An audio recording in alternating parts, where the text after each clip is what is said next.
Sabotsy alina fa 5 ny volana Jona taona 2022 miarabantsika rehetra indray manaraka ny fandaharana aleoresahana anao ny sehatra amin'ity alina ity aty am-piandohana dia tsara ihany koa ny mampafantatra antsika fa azonao atao tsara ny manaraka ny fandaharana ao amin'ny page Facebook ny Record Madagascar voalohany hatramin'ny farany ihany koa manasana ihany koa aka toerana tsara satria anisan'ireo lohahevitra tena tsara ho fantatry ny olom-pirenena ihany koa no resahantsika tao anatin'ny fandaharana amin'ity anio alina ity makasika indrindra ny toe-karena sy ny sosialy ireo fifandraisana ihany koa amin'ny ireo izay nivoaka teny anivon'ny ENAM na ny École nationale d'administration de Madagascar ao anatin'izay ihany koa anefa dia misy ny fikambanana izay nijoro taorian'ireo vague na ihany koa hoe ireo andiany maro nivoaka avy eo anivon'ny ENAM ny solotenan'izy ireo no miaraka amintsika eto amin'ity anio alina ity ato amin'ny akavanako ato misy Anandriamatoa Andriamy Sandratsoa Herzoa Pikaroka miarabanao tompoko ary tonga sao tanatin'ny fandaharana miaraba tompoko dia miaraba namana miarika eto ihany koa ato amin'ny akaviako ato kosa indray misy any Rakotovao Ravahatra Joely Pikaroka ihany koa miarabanao tompoko ary misaotrana ihany koa nanaiky osainy fandaharana anio alina miaraba tompoko dia miaraba ihany koa amin'ireo vahoaka malagasy rehetra izay manaraka ny fandaharana androany dia efa mametraka sahady ny fisaorana sy fankasitrahana amin'ny fanasana amin'izao fandaharana manokana izao. Eny ary tsy hoalavaintsika ny resaka fahavetrany dia somary io asitsika kely resaka anatin'ny minitra vitsivitsy moa aloha ny fampafantarana ny ADEHEA na ny diplômé en hautes études en administration isaiko hoe izy aminareo mirahalahy angamba aloha no anazavan'izay voalohany tariantsika ny resaka ao amin'ity alina ity. Eny tompoko ny ADEHEA moa na Association des diplômés en hautes études en administration dia fikambanana iray izay mampivondrona an'ireo manam-pahaizana ambony mikasika zany ny fitantanan-draharaha ampanjakana no amin'ny ankabehany izay nitsangana zany voalohany tamin'ity taon'ity ary tamin'ny volana febroary lasa teo moa no isorana an'Andriamanitra lehibe fa na voafidy zany ny président na ny filoha hitarika ny fikambanana voalohany sy ireo mpikambana rehetra eo anivon'ny birao izay zany amin'ny ankabehany fikambanana ADEHEA moa zany no fanafoizanteny zany an'io fikambanana io amin'ny ankabehany ary mivoaka teo anivon'ny sekoly ambony momba ny fitantanan-draharaha-mpanjakana eto Madagasikara na ny École nationale d'administration de Madagascar moa ny mpikambana eo anivon'io fikambanana io. Eny ary azo fantarina ihany koa hoe tompoko ina avy ny tena mety hoe tanjona hoe andaosika hanangana fikambanana anankiray mampivondrona andreo hoe manam-pahaizana ambony nivoaka avy eo anivon'ny ENAM amin'izay. Mialohan'izay mba somary anamby kely ahako aminay hoe iza moa zany le ADEHEA zany misy sampana anakefatra ao anatiny ny sampana anakefatra ao anatiny zany dia ny administration publique dia misy ny nouvelle technologie misy ny diplomatie et relations internationales ary misy ny administration financière dia tiana ny manamarika fa tafiditra ao anatin'io fianarana io zany na ny public na ny privé zany hoe rehefa jerevana zany ao anatin'ireo karazana olona zay niofana zany dia misy olona ingénieur misy inspecteur misy ny manana toerana isan-karazany amin'ny fanjakana misy ataontsika hoe olona ambony amin'ny fanjakana aza misy ny mpitsara misy ny administrateur civil misy ny diplomate misy moa mazava ho azy ny any amin'ny privé ny DG sy ny directeur isan-karazany ny na ty amin'ny public ary zany hoe misy karazana olona maro zany ao anatin'ny nahazo ny diplôme ny diplôme d'étude zany en haute étude en administration. Dia izay zany no atao hoe ny tanjona moa zany dia ampiray an'ireo nahazo ny diplôma rehetra ivelan'ny toeran'ny toeram-piasan'izy ireo. Zany hoe tsy misy resaka tsony zany ao anatin'ny fikambanana ny resaka toerana na privé na public, fa ilay diplôma no resahana hoe fikambanan'ireo olona zany zay nahazo an'io diplôma io.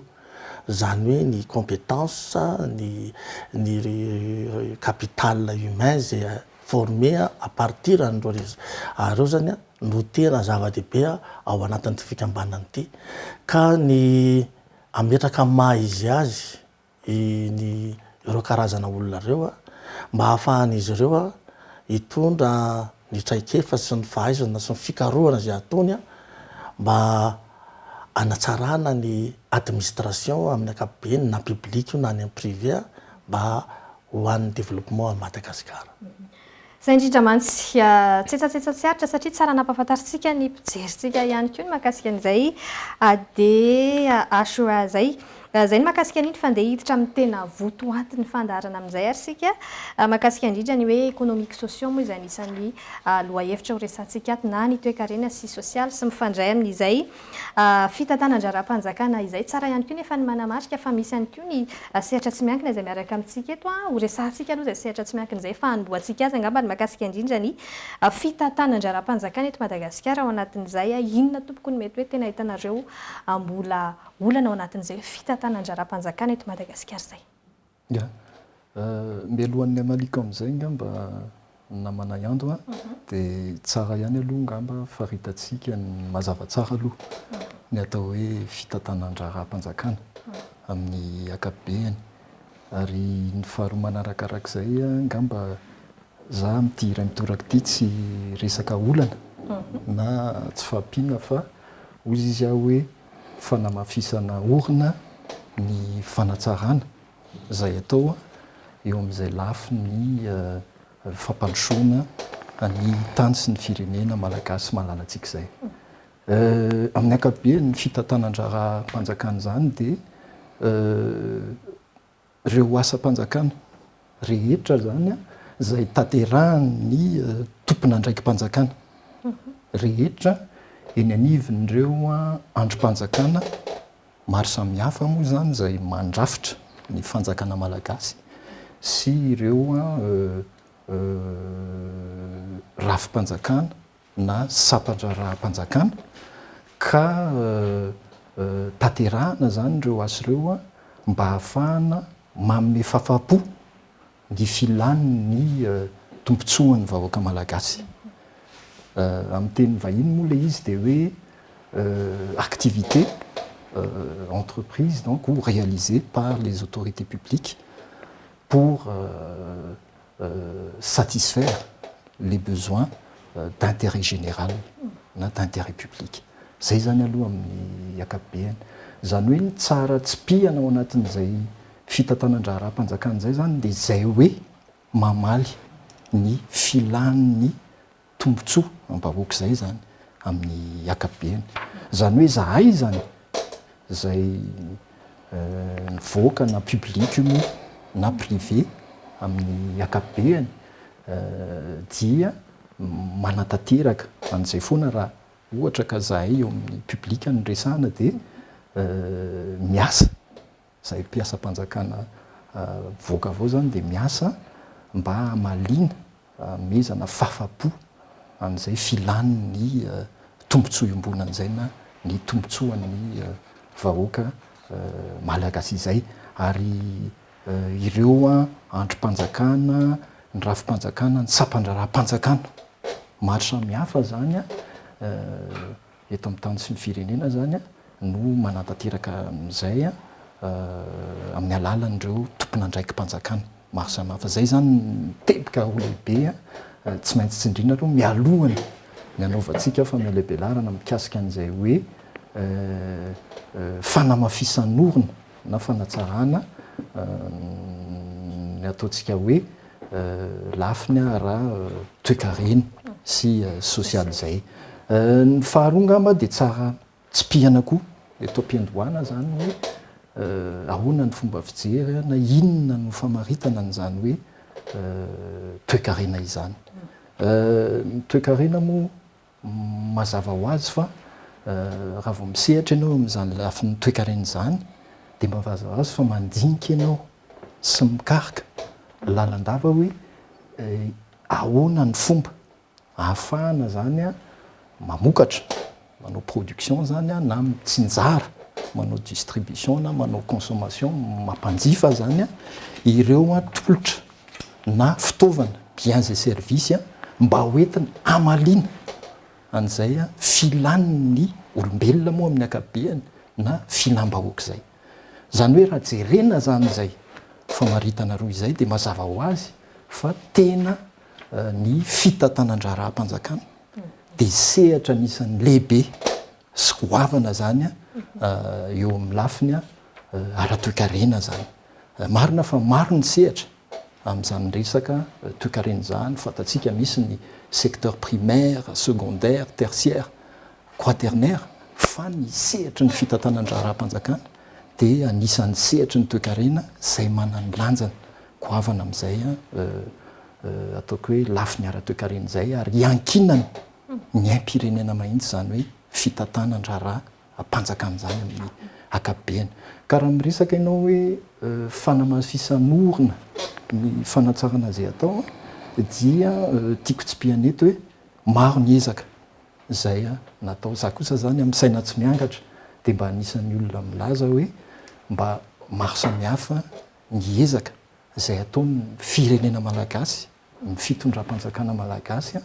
sy ireo sehatra tsy miankina maro samihafa mba ahafahana zany ataontsika hoe mampandroso ny firenena ary atao hoe mitondra zany fampandrosoana eo amin'ny lafin'ny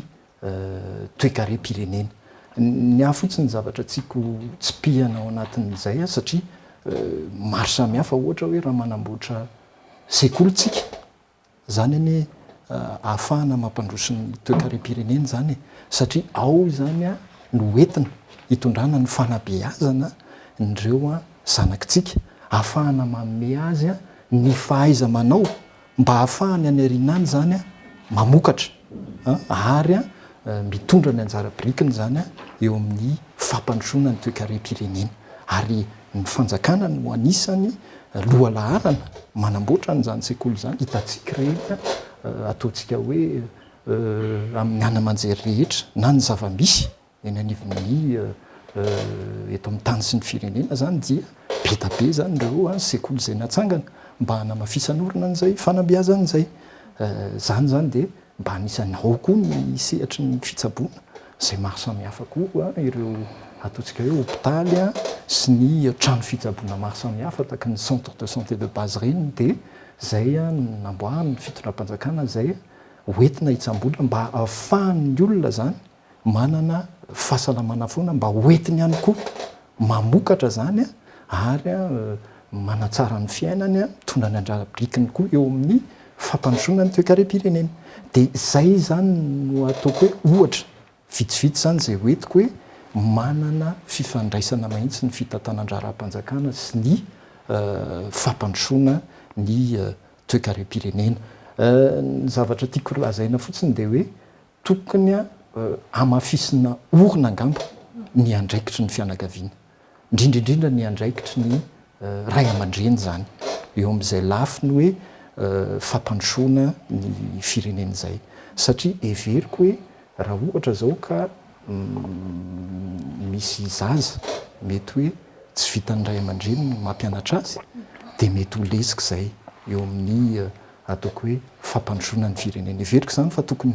misy karazana lalàna zany izay apetraka mahitsy eto amin'ny tany sy ny firenena ametrahana an'izay adidy sy andraikitry ny ray aman-dreny izay eo amin'ny ankohonany tokony hoe ataontsika hoe tena tsy maintsy zany ampianarina ny zaza. Zany zao tsy maintsy adidin'ny ray aman-dreny no mampianatra an'ireny zanan'ireny parapa lehibeany a mandra-mahaleo tena azy a adidiny miahany reny zanan'ireny dia zany everiko hoe zava-dehibe zany eo amin'ny lafiny a ataontsika hoe fampandrosoana ny tany sy ny firenena malagasy. Ny faharoa manaraka azy zany dia eo amin'ny lafiny hoe fitantanan-draharam-panjakana indray amin'ny ankapobeny everiko zany fa tokony amafisana orina zany ilay fanaovana velorano. Everiko hoe tsy tokony ny filoham-pirenena ihany na ny minisitra ihany no manao finiana na minina na manao velorano fa ny tompona ndraiky mpanjakana rehetra mahitsy na izy eo anivon'ny rafitra fohibe na eny anivon'ireo rafim-panjakana itsinjara mpitondrana na le organe ou service technique déconcentré na eny anivon'ireny vondrom-bahoaka itsinjaram-pahefan'ireny collectivité territoriale décentralisée dia tokony omena didy sy andraikitra mazava tsara ary tokony manao velorano mahitsy amin'ny fanatanterahana an'izay iraka apetraka amin'izay raha eo anivon'ny organe déconcentré zany reny tompona ndraiky mpanjakana eo anivon'ny organe déconcentré reny ary toraka izany koa ho an'ireo olom-bofidy eny anivon'ireo collectivité territoriale décentralisée tokony manao velorano ary tokony minina mba anatanteraka atsakany sanjavany ny adidy sy andraikiny ary tokony zany misy ny ataoko hoe endrika zany tokony hoentina zany ahafahana manara-maso an'izany zavatra zany sy manao tombanezaka an'izany zavatra zany mba ilay mirindra zany everiko hoe mba tafapakitsika amin'izay makany amin'ny fampandrosoana maharitra ny firenena malagasy ka zay ny tiana tsindriana zany raha fehezina hoe zay lalàna mikasika ny fianakavian'izay mba hanasongadina na hiadidy amanandraikitra ny ray aman-dreny indrindraindrindra zany eo amin'ny fiahina ny ankohonany ary ny faharoa izay hoe fanamafisana orina ny fanaovan'ireo tompona ndraiky mpanjakana maro eto amin'ny tany sy ny firenena malagasy ny velorano ihany koa sy ny ataoko tsika hoe ny manao minina mahitsy zany amin'ny fanatanterahana an'izay adidy sy andraikitra zay mba tena ahafahan'ny fitondran-kambatsana amin'ny ankapobeny zany manamafy an'izay ataontsika hoe famalina ny tombotsoa any vahoaka malagasy zay makany amin'ny fampandrosoana ny tany sy ny firenena malagasy malalatsika. Eny ary mbola isy fanontaniana ray mifandray amin'izay no apetrako aminao avy eo fa hitodika ato amin'ny andria misandrintsoa herizondray ny tenako raha zay ny eo nambarany mahakasika ny resaka fitantanan-draram-panjakana nyresantsika teo fa ao anatin'ny ADHEA ihany koa ny eo anivon'ny sehatra tsy miankina ho an'eo anivon'ny sehatra tsy miankina ary manao kosa ny fahitanareo an'izay tena mitoerany ihany koa ve ireo nivoaka avy eny anivony enamina sa ahoana raha zay famelabelara-kevitra ny entiny teo zay no raisina eo amin'ny toerany ny fikambanana moa zany dia vo herinandro am'izay no teo azo ny récépissé dikan'izay ao anatin'izay zany no ahafantarana tsara hoe manahoana ny données momba n'ireo ataontsika hoe membre rehetrarehetra ao anatin'ny fikambanana amin'izay zany vo tena manomboka afaka mamaly an'izay zavatra teneninao zay kanefa kosa na izany na tsy zany dia zao ny zavatra tsikaritra ny membre rehetrarehetra ao anatin'ny fikambanana matoy izy zany tafiditra tao anatin'ny anamina matoy izy navitan'ny fianarana tao matoy izy tafavoaka dia tsapanay sy hitanay fa nahavita fikarohana nahavita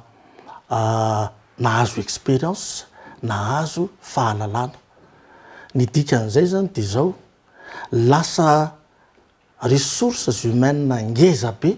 zay feno fahalalana feno compétence ny tsirairay ao anatin' izany fikambanana izany ary tiako tsindrina mihitsy ny mazava-dehibe an'izay fikambanan'olona tsirairay manana fahaizana mampahalalana mety ho samihafa nefa koa mety ho tafavondrona ao anatin'ny atao hoe administration zava-dehibe zany fa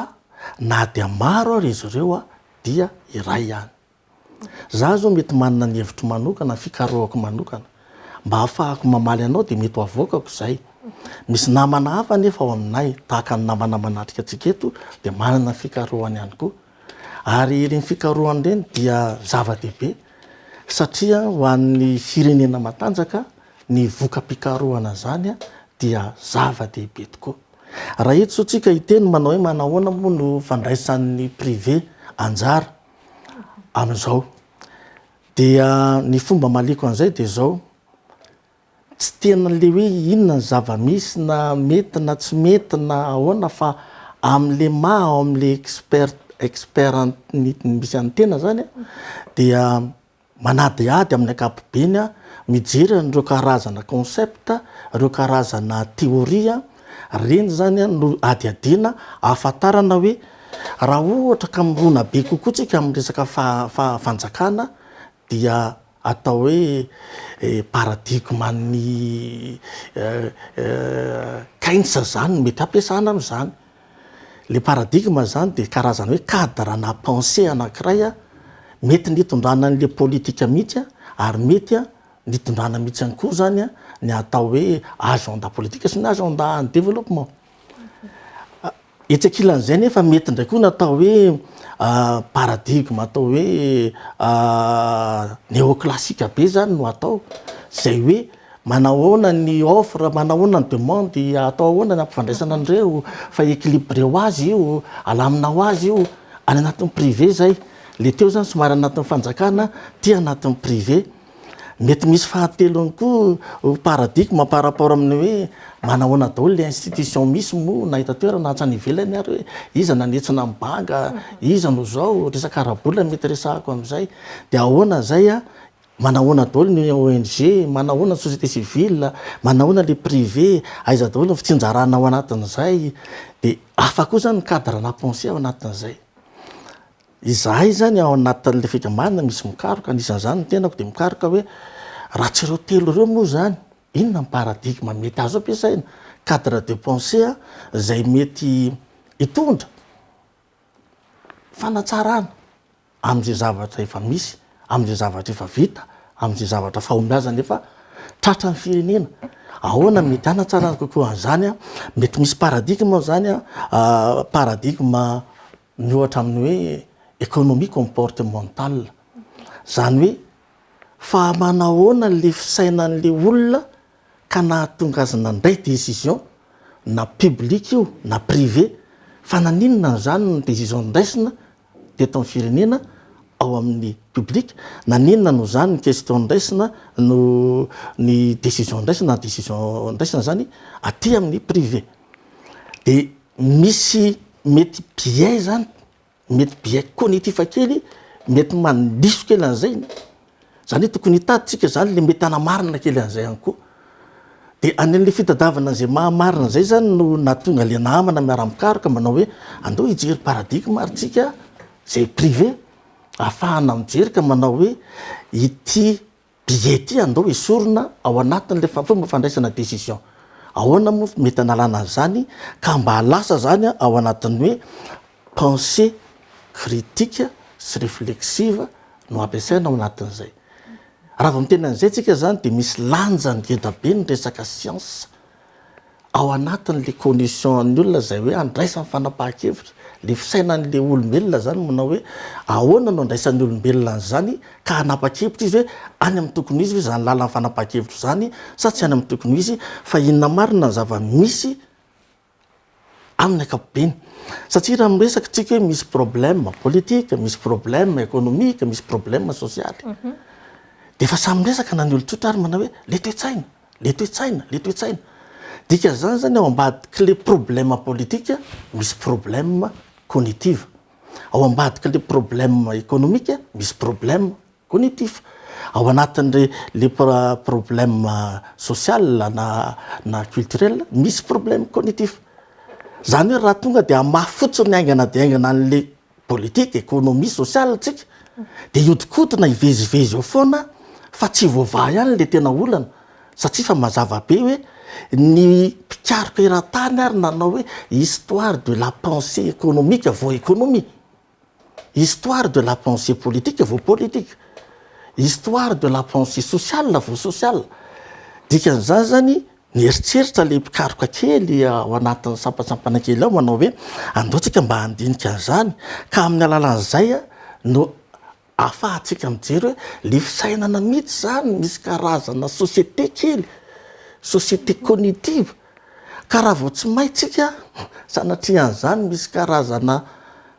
faniliana an'le tokony izy ao anaty ao, misy karazana renversement an'ilay tena hoe ity ny tokony hipetraka ao anatin'ilay fomba fisainan'ny olona renversé zay dia misy maka-toerana hafa. Dia rehefa jerena hoe manahoana daholo le malagasy, manahoana daholo le sinoa, manahoana daholo le allemana, manahoana daholo le amerikanina ary manahoana daholo ny afrikanina,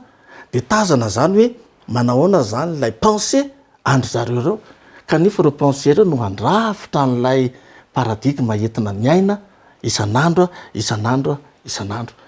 Dia manana karazan'ny valiteny zany entina mamany olana amin'izany le fikaroana kely izay ataoko averiko any hoe manana ohatr'izany be da be ao anatin'ny fikambanana. Ny namany eto zao nanao ny any an-tanàna ny rehetrarehetra any manana daholo, satria raha jerevana fotsiny hoe tamin'ny renaissance zany eny nisy mouvement intellectuel goavana be izay nitranga isaky ny dimension isan'isany. Reny ny fototry ny révolution scientifique, révolution industrielle, ka lasa système rehefa avy eo. Zany hoe raha tena hiverina anao développement tsika zany tsy tridimensionnel fotsiny tsony fa multidimensionnel, hatrany amin'ny toe-tsaina, hatrany amin'ny teknôlôjia, mahavita manao teknôlôjia fa tsika, hatrany amin'ny lafiny zavatra rehetrarehetra, dia mila miverina mihitsy mijery hoe ahoana moa zany. Ka raha tonga amin'izany tsika le entrepreneuriat zany ho anay tsy entrepreneuriat tonga dia économique, tsy entrepreneuriat social, tsy entrepreneuriat environnemental, fa entrepreneuriat cognitif mihitsy. Ahoana ny azahoan'ny olona anankiray le toe-tsaina izay ahafahany mivoatra fa tsy andry ohatra lorana asa, fa ahoana ny ahafahany manana an'izay toe-tsaina izay dia zay zany le aty amin'le hoe inona ny antom-pisin'le privé dia ahoana ny hitambaran'ireo mpikarokaroka rehetrarehetra manamanana expérience ireo andao mba hitambatra. Ary rehefa mitambatra ireo dia mitombo ny hery tombo farafaratsy mba misy amin'izay hevitra rehetrarehetra zay, ny hevitra ato, ny hevitra amin'izay atsy, ny hevitra namana rehetrarehetra dia atambatra ao anatin'ilay fikambanana. Dia misy commission zany ao anatin'ny fikambanana io, misy commission finance, commission momba ny hoe recherche et documentation zany dia zay le ataoko hoe mbola sarotra le mamaly zao. Fa raha ohatra tsy hoatsy rehefa tonga ka mivoaka daholo mba fikirikitsehany ny rehetrarehetra ao dia mety misy zavatra hafinaritra be mba avoaka ny fikambanana. Hitotika ato aminao indray ngamba ny tenako tsy alalavitra amin'izay hoe toe-karena sy ny sosialy izay moa isika izay mitana anjara toerana goavana lehibe ao anatin'izay fampandrosoana ny toe-karena sy fampandrosoana ny sosialy izay ny resaka fitantanana andraram-panjakana. Taniketsa ny fitantanana ny raram-panjakana ihany koa mazava ho azy ireo nivoaka avy any anivon'ny ENAM raha ny fahitantsika ny toe-dra-pirenena amin'izao fotoana izao indrindra ny resaka sosialy somary ataoko amin'ny farangosiny hoe somary mamay ny resaka sosialy eto amintsika amin'izao fotoana izao. Mety hoe tsy tena ireo tompona ndraikitra izay tena navita fiofanana ve no mipetraka eo amin'ny toerana amin'izao fotoana izao ka mahatonga an'izay sosialytsika izay somary ratsiratsy toerana. Ia tompoko, misaotra betsaka amin'izay fanontaniana izay. Zaho anisan'le olona izay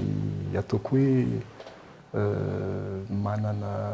positif fonako amin'ny teny frantsay amin'ny fomba fijeriko ary tena mino hatrany foana zany hoe isika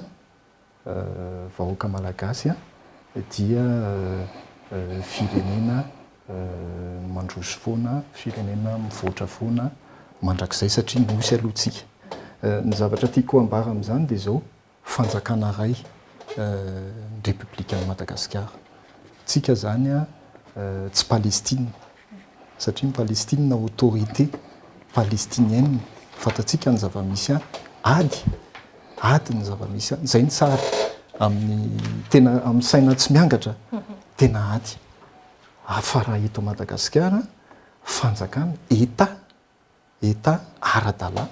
mijoro ara-dalàna ny firenena malagasy républicaine Madagasikara moa ny anarany raha ary voafaritra tsara eo anivon'ny lalam-pandrenany zany zavatra zany misy ireo androm-panjakana zay mandrafitra an'izany fanjakana na eta malagasy zany zay mahita azy ao ny ny pouvoir exécutif ireo fitondram-panjakana eo amin'ny mpanatanteraka zany pouvoir législatif mpanao lalàna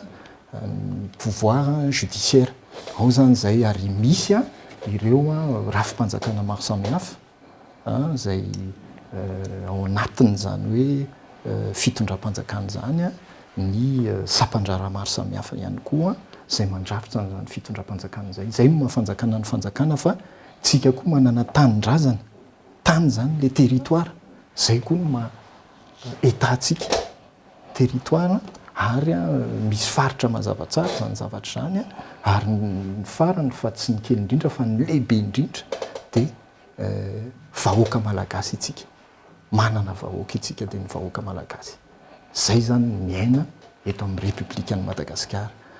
ary itsika dia mpikambana eo anivon'ny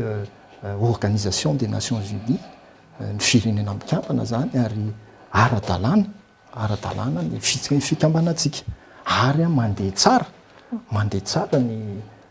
ireo rafitra maro samihafa ireo manodina ny ataoko hoe ny asam-panjakana rehetra zay mbola hamafisiko ary mariako fa mamaly ny tombotsoa ny vahoaka malagasy amin'ny akabeany ny zavatra ohatra raisiko any dia zay foana le niteneniko teo tany amin'ny fanabeazana moa ny sehatra nataoko teo fa misy koa zao eo amin'ny lafiny arabaritra misy an'le hoe one district one factory zay politika-mpanjakana zay hoentina ihany koa ataontsika hoe mampiroborobo amin'izay sehatry ny indostrie zay eto Madagasikara ary anisan'ny velorano moa zany ny filohan'ny république amin'izao fotoana izao satria zay ne le zavatra tiana petraka ao anatin'le izy hoe zay ny atao hoe état dia misy autorité publique misy le population dia misy le territoire dia mazava ho azy fa ny politika akabeany ny fanjakana zany dia miainga foana avy amin'izay vinany filohan'ny république zay filoham-pirenena malagasy moa amin'ny akabeany ka raha hiditra ianao amin'ny resaka hoe somary mamay ozy izy ianao zany ndray mba ohatrany somary aikena kely angamba le izy ataoko hoe raha jerena le hoe indice de développement humain na le tondro eo amin'ny lafiny fampandrosoana ny maha-olona dia jerevantsika zany le hoe espérance de vie na le hoe alavany ny andro iainany vahoaka malagasy dia anisany eo amin'ny 64 et demi 65 eo isika zany hoe mba anisan'ireo firenena lavo andro iainana indrindra ny vahoaka malagasy inona ny mahatonga amin'izany mba miaina tsara ane zany ny vahoaka malagasy matoa lavo andro iainany matoa misy zay espérance de vie zay ary ny zava-dehibe everiko amin'ny lafiny zany lafiny ara-tsosialy zany dia misy lay resahantsika foana hoe le fahasambarana koa zany le bonheur moa no fiantson'ny toe-karena anazy mba hahafana mamaly an'izay filany ny vahoaka malagasy zay maro tsika ane tsy miainao anaty firenena miady mioroorony zany atao hoe any mifaritra Moyen-Orient zany amin'izao azonao le izy tena ary na eo amin'ny faritra Europe ary mais misy miorooro mahitsy amin'le ady fa tsika nga misy an'izany nosy nahasoavan'Andriamanitra isika ary izay za zany dia anisan'le olona foana hoe makahery andreo zay rehetra manana an'izay finiavana andeha makany amin'ny lalan'ny fampandrosoana ny firenena zany satria veriko hoe zay no mahasoa atsika tsirairay avy le ezaka makany amin'izay fampandrosoana maharitra zay foana tsy fampandrosoana fa atao maharitra mahitsy le fampandrosoana ary zay ny antony lazaiko teo ary mitovy ihany le fomba fijery eo anatin'le izy hoe entrepreneuriat cognitif moa ny resahana atao anatin'le izy fa fanabeazana no ohatra ny raisiko rehefa ny tena hoe teo mantsy nanao tsika le hoe misy politika hoentina hoe manao an'le planning familial hoe fandrindrana ny fiterahana zany eo nivon'ny fianakaviana dia mbola namafisika le izy tokony lalàna mahitsiny zay le fanamafisan'orona zany lalàna andraikitra mahitsy zany le hoe andraikitry ny ray aman-dreny zany hoe rehefa miteraka zany ianao mivady ianao aloha dia miteraka dia misy mba teny fanomezana mahitsy hoe za rehefa miteraka eto amin'ny tany sy ny firenena malagasy dia ho be azoko andraindraikitra anabe ny zanako fa tsy hoe velombelomoko foana fotsiny ny zanako tokony isy lalàna mikasika an'izay dia aleo mahitsy aloha tsika tsy miroso manangana an'izay fianakaviana zay zay ny ataoko hoe tokony mba manany asiny lanjany zany hoe fianakaviana zany eto amin'ny tany sy ny firenena malagasy zay ngamba ny everiko hoe eo amin'ny lafiny ara-tsosialy tokony ho apetraka mahitsy mba ho tompona andraikitra ny ray aman-dreny eo amin'ny fianakaviana zay hoentiny ary mba ho sambatra foana le zaza zany ho sambatra foana ihany koa ny fianakaviana satria zay ny hitako hoe tokony hamafisina kely ny fanjakana fa tena miezaka miresaka hoe trano fampianarana école primaire publique miezaka manatanteraka an'izany azy zany ny fitondram-panjakana amin'ny akabiany rahantsika mahitsy zany fa zay zany no hitako hoe somary tokony mba ezaka zany ary rehefa tratrany izay hoe mba tompona andraikitra daholo ny fianakaviana tsiraray amin'ny ankohonany mandroso azy mandroso amin'ny fomba maharitra ny firenena malagasy malalatsika ary zay no everiko hoe zava-dehibe indrindra zany tsara apetraka zany eo amin'izay lafin'izay ary zany olana eo amin'ny fanabeazana foana neny tena olana ao anatin'le izy zay andraikitra zay satria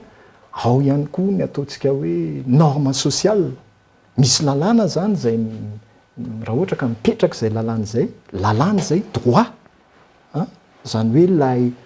ensemble des règles juridiques zany ireo fehezan-dalàna maro samihafa zay mifeny fifandraisan'ireo olona maro samihafa eto amin'ny firenena amin'ny antsipriany eo nivon'ny fianakaviana zay zany ny atao hoe droit familial loi eo amin'ny lafiny fianakaviana zany tokony apetraka zay zavatra anankiray zay fa misy hifandraisana any zay hoe rehefa mipetraka koa ny ataoko hoe zay andraikitra zay dia miteraka zavatra tsara eo amin'le fenitra ara-tsosialy mba misy ny fahalalam-pomba rehefa mba mandeha mba mitaingina n'ireny bus ireny zao ohatra ianao mahita mahitsy indraindray karazana ohatrany hoe tsy fifanajana eo amin'ilay fifandraisana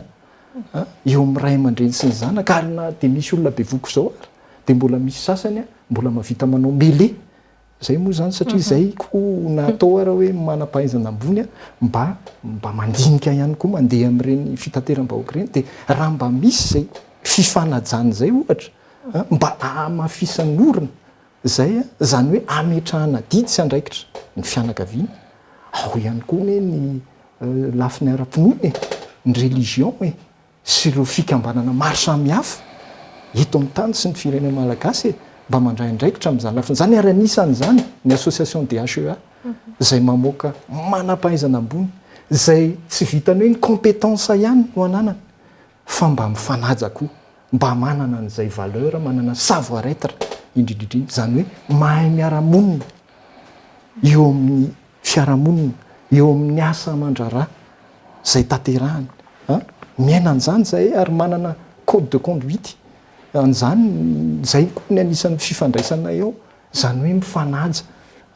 ianao tsy ahita hoe mpikambana amin'ny association de hautes études en administration zany ka hoe sanatria hoe tsy hanaja olona tsy hanaja ny lehibe ny tsy hanao asa araka ny tokony izy fa tena tompona andraikitra manana ny maizy azy manana ny compétence manana ny savoir être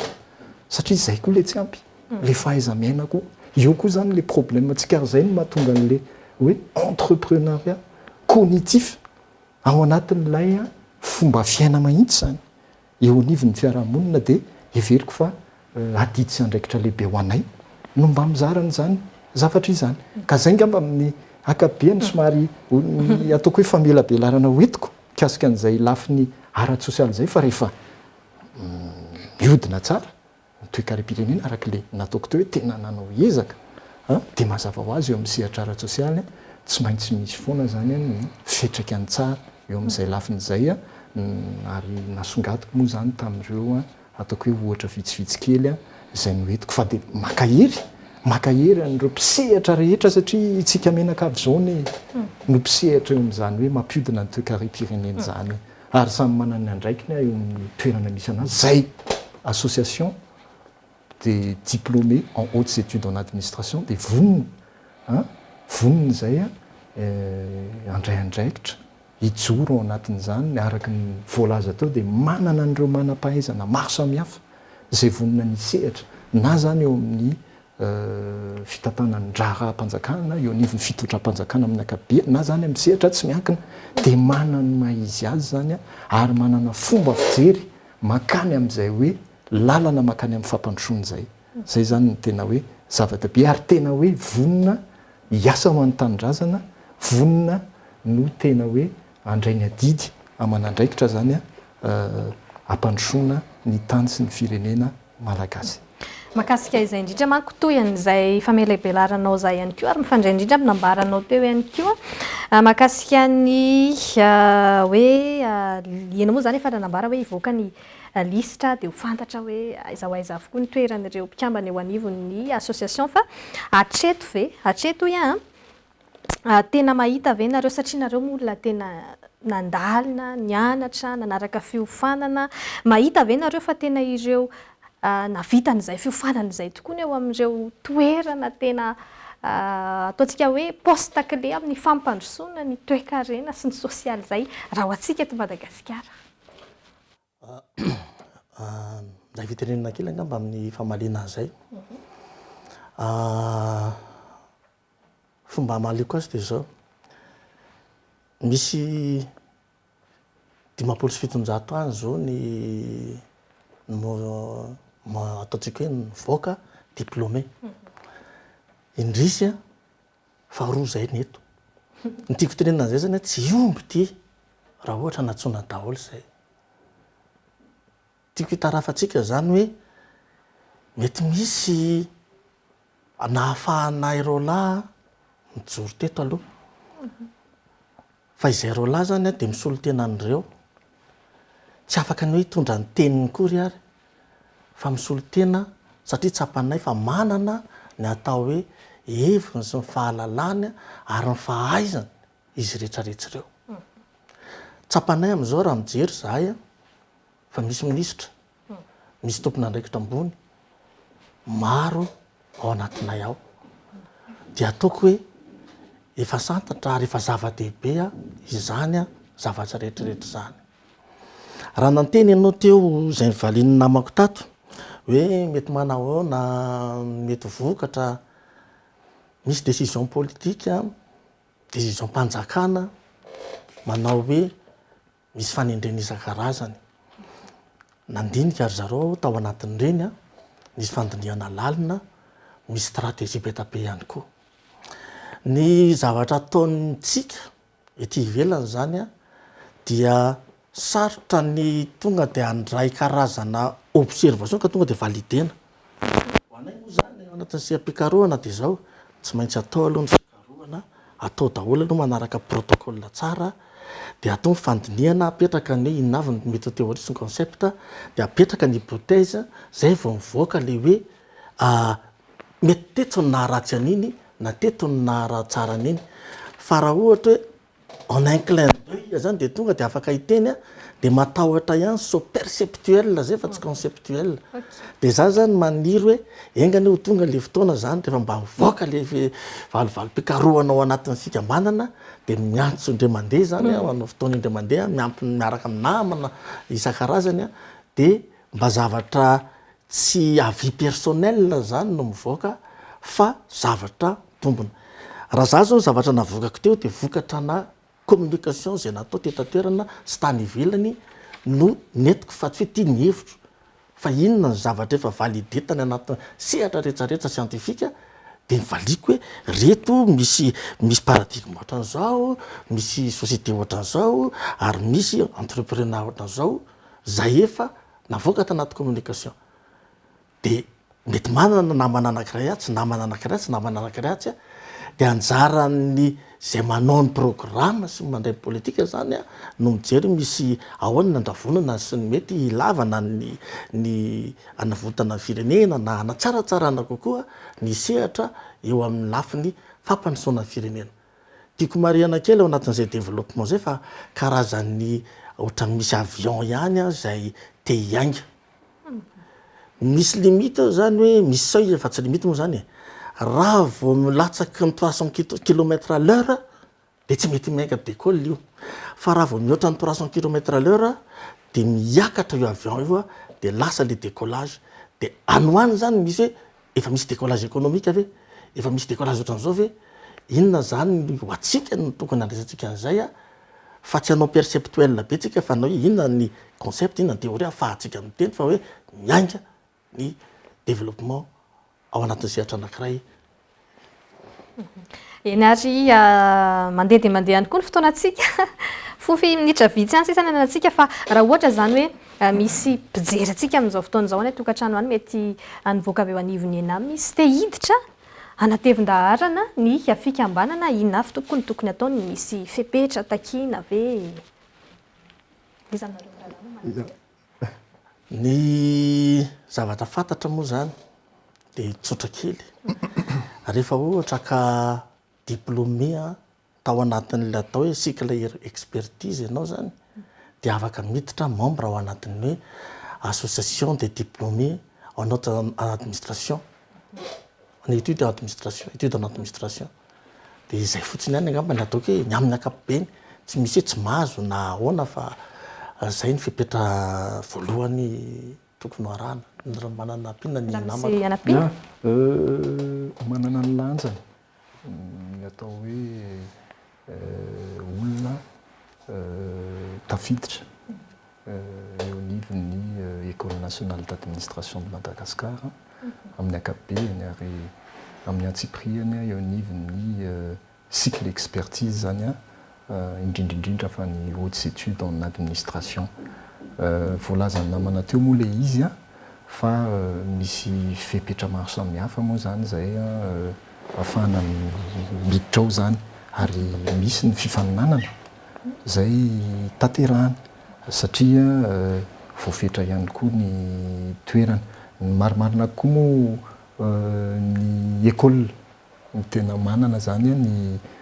information mikasika an'izay fa ny afaka tenenin'ny fikambanana kosa aloha de hoe mivoaka ao tena hoe mamokatra olona manana ny lanjany, manana ny maha-izy azy, manana ny compétence zany ary indrindrindrindra manana n'ilay fahaiza-miaina eo amin'ny fiarahamonina na arak'asa na misehatry ny fianakaviana. Nareo ngamba mbola tsy naheno mihitsy io misy hautes études en administration de ohatry misy zavatra hafa teo ary na ny famelabelaran-kevitra koa ary zay moa zany dia kendratra ny foana ny mahasoa zay ny ao anaty fikambanana ny mahasoa ny mpikambana rehetra ary ny faharoa indrindrindrindra de ny mahasoa ny tanindrazana malalatsika zany hoe tena hoe mijoro sy mandray andraikitra zany ho an'ny tanindrazana malalatsika tena fitiava-tanindrazana ny ao anatinay namitan'izay fianaran'izay ary zay mahitsy moa ny hoe hautes études en administration tena fitiava-tanindrazana anato anatinay de izay no angady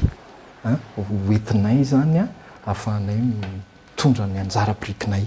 eto amin'ny firenena malagasy ary izay no mahatonga ny fikambanana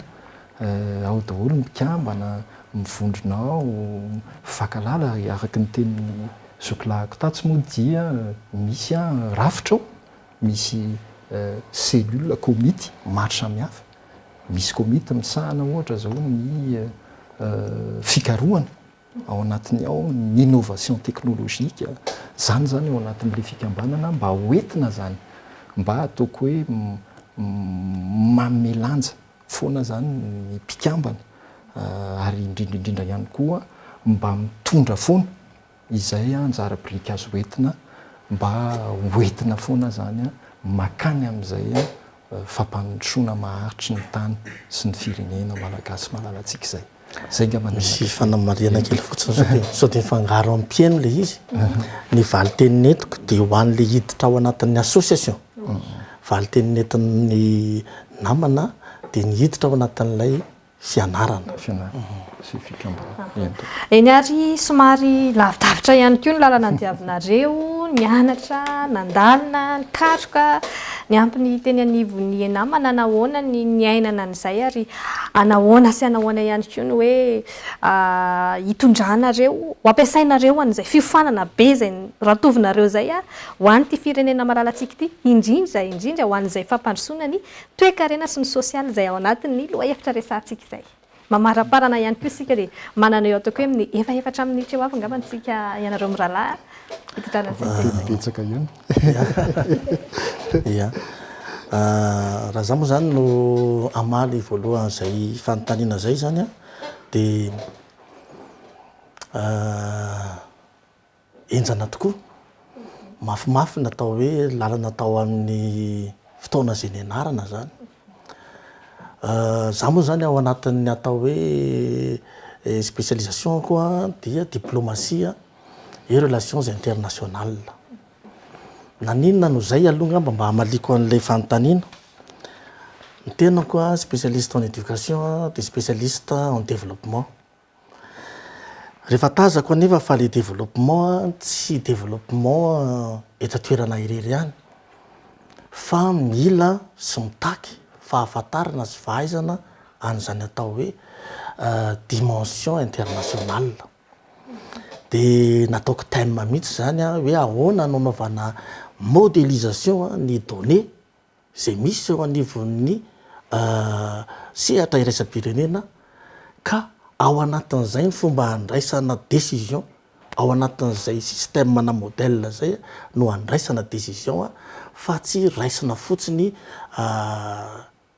eto ambony latabatra ito fotsiny zany ny décision dia izay ampiarina zay satria raha antsika mahalala fa amin'izao fotoana izao ny diplomasia dia tsy mipetraka amin'ny sehatry ny hoe ara-panjakana irery fa misy ny diplomasie économique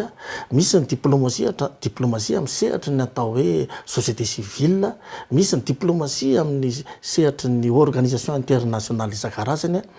dia mieritreritra zany ny tenanay fa tsaratsara kokoa raha mafy an'izany ahafahana mampivelatra sy mampitombona tsara kokoa ny karazana modèle de développement zay karohana satria zay mihitsy zany no karohanay mba hoentinay hoetiko ao anatin'ilay fikambanana zany hoe misy karazana zavatra ohatran'izao ry namanisany andao mba hiarahana midinika dia namanavako zay moa averimberiko foana hoe misy namanavako mitondra izy tsy tia koa ny anay dia izao dia rehefa tamatra le izy dia mety mahavita zavatra tsaratsara kokoa zany ary zay zavatra zay no ataoko hoe ho avy rehefa avy eo rehefa any arinany satria raha mivoaka zany ka lasa fahombiazana be manko ny zavatra voasoratra raha antsika mahalala fa samy natao hoe nandalo an'izany renaissance zany daholo na ny européanna na ny afrikanna nisy karazana zavatra lehibe na vita ny afrikanna na vita ny européanna fa saingy zao voasoratra vita lalàna vita texte vita loi vita brevet vita abstraction de lasa mathématique de lasa linguistique de vita modèle daholo sy théorie sy concept daholo zany lay fahalalana ary nampitaina aingana de aingana aty amin'ny namana isan-karazany taranaka rehetrarehetra ka izay no nahatonga ny hoe rehefa mifanena ireo karazana kolotsaina tandrefana sy ty afrikanireo lefitra ho azy ny andaniny anankiray dia zay ngamba ataoko hoe tokony ho zava-dehibe amin'izao fotoana izao entina hoan'ny tsy hoan'ny Madagasikara rery fa ho an'ny Afrika mihitsy hoe karazana fampandrosoana no tokony ilaina eto Afrika. Eny ary hitodika ato aminao mahakasika izay fanontaniana efa napetrako teo izay hatrany. Ny ainana an'ilay fianarana teo anivon'ilay sampam-piofanana moa zany a momba ny hautes études en administration tao amin'ny anama moa zany dia nafinaritra satria ny tena moa zany a efa niaina tao anatin'izany hoe sehatry ny fianarana, sehatry ny fikarohan'izay ary a ny ambiance koa dia nafinaritra be. Misy foana ny ataoko hoe fifanakaloza-kevitra tao, izay ny tena everiko hoe zava-dehibe ihany koa ary a nisy fandalinana ny fitantanan-draha-panjakana moa zany izay natao izay mandalina ny fitantanan-draha-panjakana ihany koa maneran'izao tontolo izao. Izay zany dia anisan'ny hoe mahazava-dehibe mahitsy an'ilay fampiofanana teo anivon'io fianarana ambony mikasika ny fitantanan-draha-panjakana. Tena hoe goavana be zany le izy ary le izy koa moa ny faharoa hoaho manokana efa ao anatiko izay fitiavan-tanindrazana izay everiko fa ao anatinay rehetra ihany koa mpikambana eo anivon'ny fikambanana ka tsy dia nanano sarotra loatra fa tena mpitiavana lehibe ary noho ny miainana an'izany fianarana izany ary rehefa azo moa ny diplôma dia ohatrany hoe mora ny fomba fijery azy fa somary sarotra ihany kosa aloha ary mafy ny lalana izay nidiavina nahatonga an'izay fa zany rehetra zany moa dia mba ahafahana ihany koa zany mba mitondra ny anjara-biriky koa sy mba nianarana teo amin'ny sehatra izay misy ny tena tsirairay avy amin'izay resaka fitantanan-draharaha mpanjakana izay amin'ny akapobeany. Ny zavatra marihana foana zany ary entanina angamba ny vahoaka malagasy dia izay hoe tsara foana zany hoe mandrato fianarana zany amin'ny akapobeany ary izay ny anetanana ny vahoaka malagasy rehetra, izay ny anetanana ny ray aman-dreny rehetra mba hijoro sy handray andraikitra foana zany mba hampianatra an'ireo taranaka faramandimby aty aoriana satria zava-dehibe ny manana ny fahaizana mampahalalana, ny fahaiza-miaina ihany koa mba ahafahana manampy zany izay lafiny ara-toekarena izay mba ahafahana mampandrosotra ny foana ny toe-karem-pirenena satria efa vita zany rara ny ressource ozy izy ny mpahay toe-karena maneran'izao tontolo izao rara ny biens et services fikarina no ny fiovaovan'ny toetrandro zao fa miresaka tsika transition énergétique efa miresaka tsika zany amin'izany hoe angozo avavoziny zany amin'izao fotoana izao ka mila an'izay hoe fahaizana amampahalalana mifanaraka amin'izay fivoarany zao tontolo zao izay zany indrindraindrindra ny fivoarany tontolo izay iainantsika amin'izao fotoana izao noho izay fivadibadian'izay toetrandro izay ary izay ny teneniko foana hoe tena mandalina an'izany ny mpahay toe-karena hoe ahoana ny mba hisiany ireo biens et services foana satria efa mirary izy noho ny fiovaovany ny toetrandro ahoana ny mba ahafahana mampandrosatra ny foana andrarandraikitra ny mpahay toe-karena ary sehatra lehibe eo anivon'izany toe-karena izany ny fitantanan-draha-panjakana ka dia misaotra sy makasitraka ny rekoa nanasa ny tenanay moa zany amin'izao fandaharana manokana izao misaotra sy makasitraka ihany koa ny mpijery rehetra ny vahoaka malagasy rehetra nijery zay moa ny azonay ny atolotra androany fa dia mandra-peona indray ngamba no azoko ambara farany teoko. Manapetra dia manapetra ny fotoanantsika ny tenako mety mbola manana fanontaniana maromaro teo apetraka aminareo amin'ny rahalahy nareo amin'ny rahalahy ihany koa mety mbola manana hevitra be dia be tiana hoentina fa ataontsika amin'ny fotoana manaraka indray ngamba izany fa dia misaotra antsika rehetra ny tokantrano nanaraka ny fandarana hatramin'ny farany amin'ny manaraka dia vahiny hafa loha hevitra hafa mihitsy indray no hoentsika tao anatin'ny fandarana fa dia makasitraka anareo amin'ny rahalahy dia mandra-pitafary. Veloma tompoko.